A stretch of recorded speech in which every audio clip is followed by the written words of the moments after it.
લોકસભાની ચૂંટણીમાં જીતવા પ્રચાર અભિયાન પૂરજોશમાં ચાલી રહ્યું છે।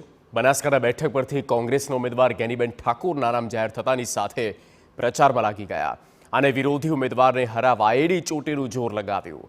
પાલનપુરમાં કોંગ્રેસની કારોબારી યોજાઈ, જેમાં ગેનીબેન ઠાકોરે કાર્યકરોને મનોબળ ન તૂટવા દેવા પ્રોત્સાહિત કર્યા।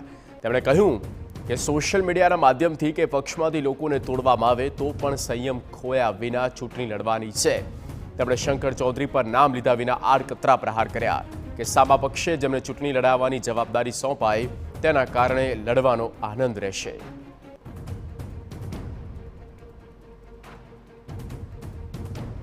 સામેના લોકો ક્યાંક ને ક્યાંક ભયભીત થવાને કારણે ક્યાંક કાર્યકરોને, કોંગ્રેસના કાર્યકરોને જાહેરાત કરાવે અને મનોબળ દોડવા માટેની વાત કરે તો એમાં અમારા કાર્યકરોનું મનોબળ માટે અડીખમ રહી અને જે જાય છે એ પ્રજા માટે નથી જતો, જિલ્લાના હિત માટે નથી જતો અને આટલા દિવસ એ જ વ્યક્તિને ભારતીય જનતા પાર્ટી હોય, સહકારી માળખું હોય કે આગેવાનો હોય એ યાદ નહોતો આવતો, પણ અત્યારે કપરા ચડાણ હોય અને એ એમના ઉપરથી નક્કી થાય છે કે અંદર લેવલે એ ભારતીય જનતા પાર્ટીના લોકો એ કેટલા ભયભીત છે।